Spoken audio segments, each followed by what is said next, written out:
Hallo zusammen und willkommen zu diesem Video, einem neuen Video aus der Reihe Frag doch Rico. Ihr habt mir nämlich viele Fragen geschickt zum Thema Filterfotografie, Fotografieren mit Rechteckfiltern. Tja, und genau darum geht es heute. Ihr seht, ich habe mal ein bisschen was aus meinem eigenen Fundus hier aufgebaut, denn es geht unter anderem um die Fragen, kann man Filter unterschiedlicher Hersteller miteinander kombinieren? Was muss ich beachten, wenn ich mir Filter zulege? Welcher Filter ist wofür zuständig und was würdest du mir am Anfang für Filter raten? Und dann geht es noch um ein ziemlich spezielles Thema, und zwar habe ich eine Anfrage bekommen zum Rollei Mark II. Da gab es nämlich die ein oder andere Frage zu dem ein oder anderen Problem. Und genau das besprechen wir alles in diesem Video und lösen auch das Problem mit dem Rollei Mark II.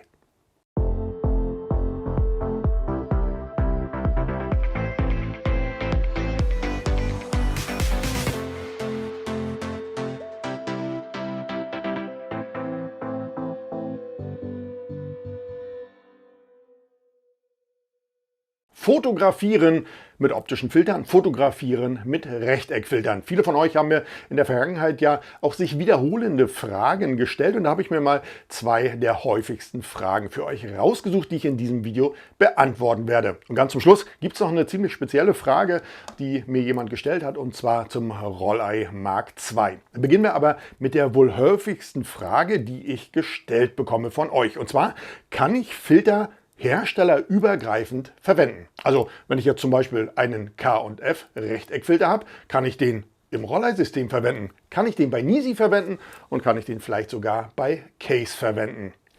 Grundlegend ja und nein, denn es gibt tatsächlich ein bisschen was zu beachten. Nehmen wir uns mal einen typischen Rechteckfilter. Ich habe jetzt hier mal zum Beispiel einen von der Firma Case. Ein Rechteckfilter ist entweder 100 x 100 oder 100 x 150. 100 x 100 sind gängige Rechteck-ND-Filter von Herstellern wie K&F, Rollei, Nisi. Die haben sich das Format 100 x 100 angeeignet. Bei Case ist es so, da hast du ein bisschen mehr Glas, da hast du dann einen 150er Filter. Die Maße 100 oder 150, die sind jetzt erstmal noch gar nicht entscheidend. Wichtig ist, dass euer Filter eine Breite von 100 mm hat. Das heißt 10 cm breit ist. Ein sogenanntes 100er System. Denn die Gläser haben in der Regel alle eine Stärke von 2 mm. Und genau kommt es dann an. Da ist es jetzt nicht entscheidend, ob das vielleicht 1,95 mm sind oder 2,05 mm. Im Grunde haben sie alle ungefähr um die 2 mm. Und damit passen tatsächlich alle 100er Rechteckfilter grundlegend erstmal in jeden 100er Rechteck-Filterhalter. Ich kann euch das mal demonstrieren. Und zwar habe ich hier einen absoluten No-Name-Filter. Das Ganze, optisches Glas auch, war eher im günstigen Bereich, ist auch nicht gebrandet, sondern No-Name-Filter. Dieser Filter, dieser Rechteckfilter passt jetzt optimal zum Beispiel in den K9, obwohl er nicht von Case ist, dieser Filter. Dieser Filter passt aber auch gleichzeitig in meinen Rollei, und zwar in den Mark II. Den kann ich auch hier ganz bequem und locker einschieben. Und genauso ist es mit dem von K&F und auch von Nisi. Das heißt, grundlegend müsst ihr darauf achten, dass eure 100er Filter eine Stärke von 2 mm haben, eine Materialstärke. Und damit passen diese Filter dann in alle gängigen 100er Rechteck-Filtersysteme. Sind alle Filter gleich? Nein. Wir müssen bei einigen Systemen darauf achten, wie die ND-Filter gestaltet sind. Wenn wir uns zum Beispiel mal anschauen, dass ein Rollei 100 x 100 ND-Filter und auch ein ND-Filter zum Beispiel von Nisi, nämlich anders abgeschirmt sind gegen einfallendes Licht als zum Beispiel der von Case und der von K&F. Da gibt es nämlich einen kleinen feinen Unterschied und der befindet sich auf der Rückseite des Filters. ND-Filter sind nämlich unterschiedlich abgeschirmt gegen einfallendes Licht. Während zum Beispiel bei K&F und bei Case ein entsprechendes Moosgummi zur Abdichtung von Streulicht sich im Filterhalter befindet, befindet sich dieses Moosgummi zum Beispiel bei Rollei oder auch bei Nisi auf dem Filter direkt. Das ist jetzt natürlich ein Problem, wenn ich diesen Filter übergreifend auf ein anderes System verwenden möchte. Denn hier befindet sich ja ein Moosgummi bei Case. Und wenn ich jetzt diesen ND-Filter versuche hier zusätzlich einzuschieben, dann ist hier natürlich die Stärke mehr als 2 mm. Das heißt, du musst dann entweder diesen Moosgummi entfernen, dann passt das Glas auch wieder perfekt, zum Beispiel in den K9 oder auch in den Filterhalter von K&F. Andersrum ist es allerdings genau das gleiche Problem, wenn ich mir zum Beispiel einen K&F ND-Filter nehme, hier auch einen Rechteckfilter, hat er natürlich kein Moosgummi. Der passt super in den K&F Filterhalter, passt auch super in den K9, denn beide haben jeweils im Filterhalter eine integrierte Streulichtabdeckung.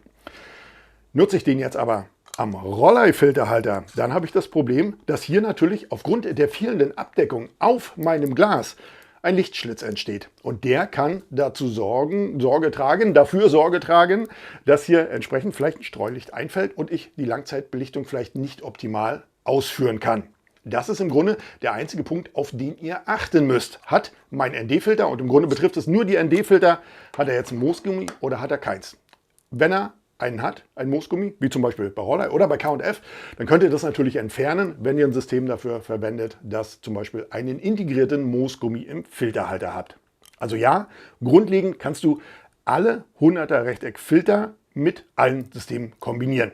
Außer du hast natürlich wie beim neuen K&F Filterhalter, der hat ja jetzt so einen neuen Rahmen, da musst du natürlich den entsprechenden Rahmen zu haben, aber auch da passt dann jeder 100er 100x100 oder jeder 100x150er in diesen Rahmen rein. Genauso ist es ja auch bei Case beim neuen Armor. Auch da haben wir ja jetzt eine zusätzliche magnetischen Rahmen um den Filter. Aber auch hier passen alle 100x100 oder entsprechend natürlich zu diesem Rahmen 100x150er GND-Filter rein. Also ja, ihr könnt entsprechende 100er Systeme, es gibt auch kleinere 75er oder 150er, die großen Platten, aber alle 100er Systeme könnt ihr frei miteinander kombinieren. Ihr müsst halt nur ein bisschen auf diese Moosgummiabdeckung, auf das Streulicht achten. Da macht es also keinen Unterschied.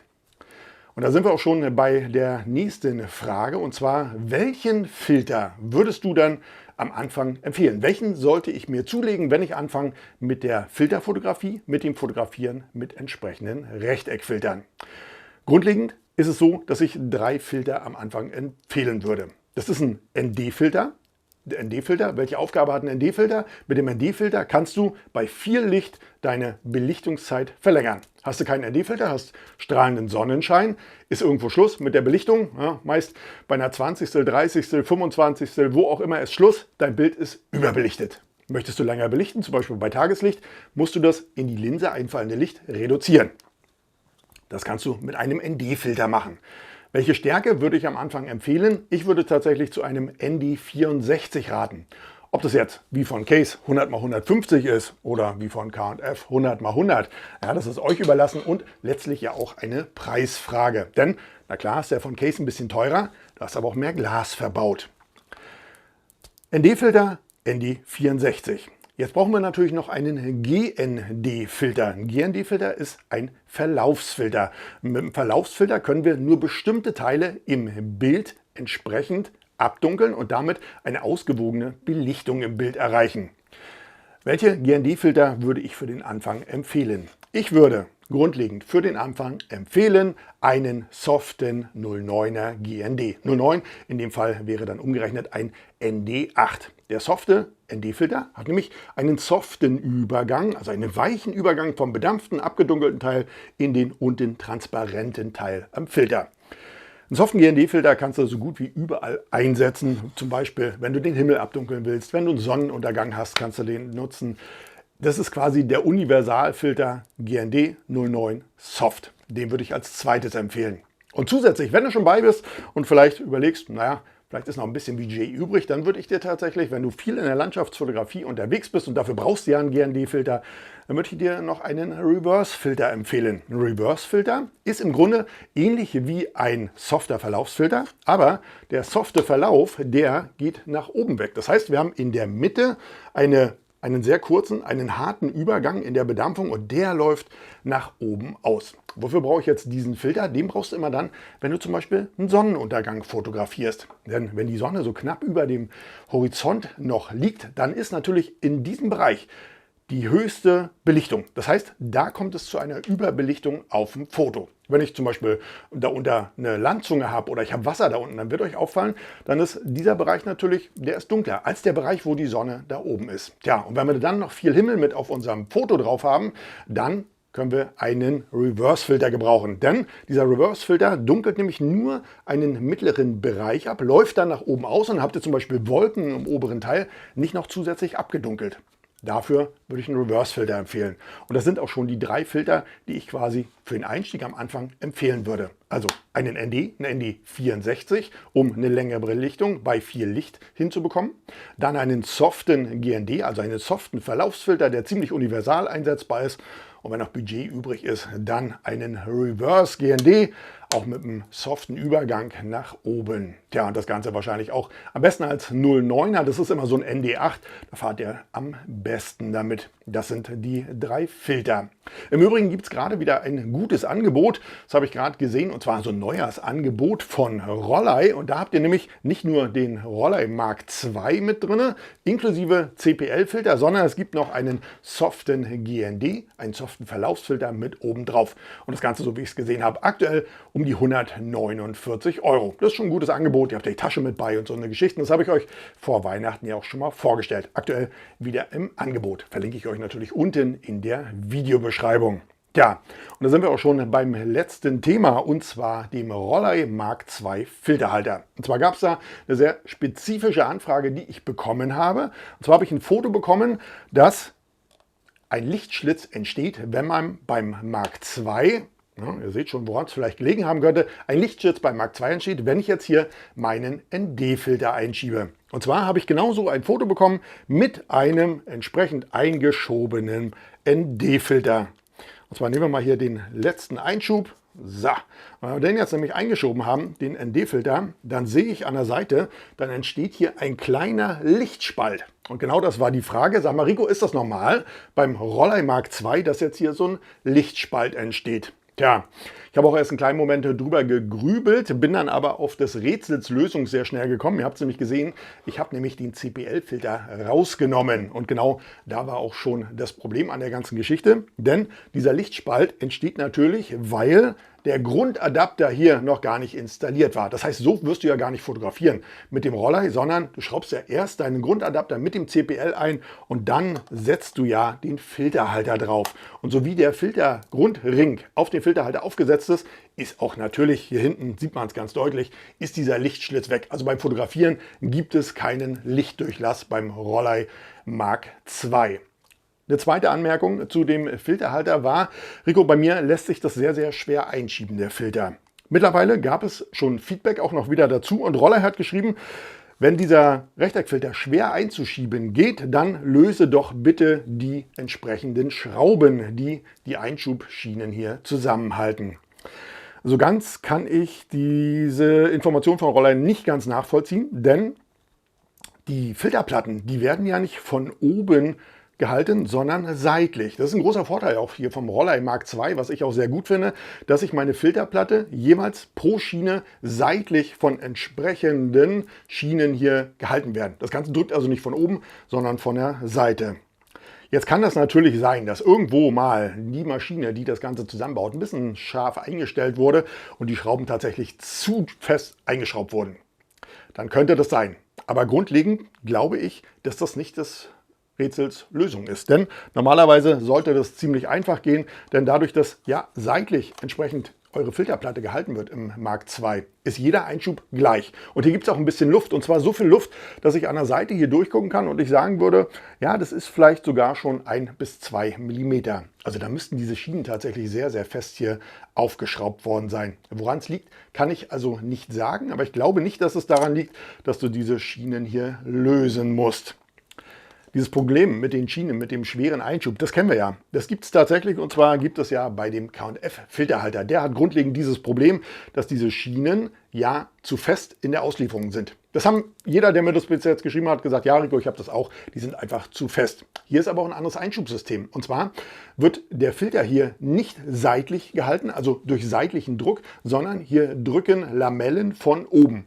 Und die drücken von oben auf die Filterplatte. Und ist das jetzt zu fest geschraubt, dann entsteht natürlich das Problem, dass du, wo ist denn meine Filterplatte, dass die nur sehr, sehr schwer, ich habe hier auch einen, seht ihr es, der ist nämlich noch im Auslieferungszustand, die gehen nur sehr, sehr schwer hier rein.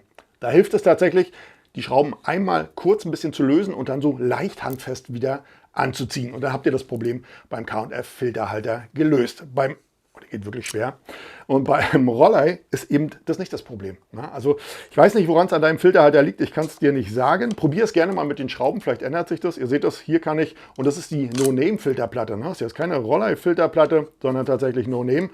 Die geht super in jede Schiene hier rein und läuft auch gut. Und ich habe hier nichts am Auslieferungszustand an diesem Filterhalter verändert. Also du kannst es probieren, aber ich glaube, vielleicht ist da ein Fertigungsproblem oder sonstiges. Also ich kenne es nicht. Mein Rollei Mark II, der läuft wirklich sehr, sehr gut. Da sind die Schienen wirklich vorbildlich gefertigt. Tja, ihr Lieben, das war's. Das war hoffentlich die Beantwortung der 3 Fragen, die ihr mir gestellt habt. Kann ich Filter herstellerübergreifend verwenden? Ja, du musst halt nur darauf achten, dass du ein 100er System hast und du musst beachten, ob dein Filterhalter, an dem du es verwenden möchtest, ob der selber abgedichtet ist gegen Streulicht oder ob du entsprechend eine Dichtung auf deinem ND-Filter benötigst. Welche Filter benötigt man zum Anfang? ND64, soften GND-Filter und einen Reverse, am besten auch einen 09er, also einen ND8. Tja, und zum Schluss noch Rollei. Bei mir funktioniert es super. Das Einschubsystem finde ich auch sehr gut, weil es eben seitlich auf den Filter drückt und nicht von oben. Ich könnte es tatsächlich, würde es mal probieren mit diesen Schrauben. Und mich würde natürlich auch interessieren, ist das Problem bei einem von euch vielleicht, bei dem Rollei Mark II schon mal aufgetreten? Habt ihr das gleiche Problem, dass ihr tatsächlich im Auslieferungszustand hier die Filter sehr schwer reinschieben könnt? Bei mir ist es nicht so. Vielleicht liegt es tatsächlich auch nur an dem ND-Filter. Das kann natürlich sein, dass wenn das Moosgummi vielleicht ein bisschen dicker ist manchmal im Auslieferungszustand, geht es natürlich schwerer rein. Das dürfte ja dann allerdings aber auch nur die erste Schiene betreffen.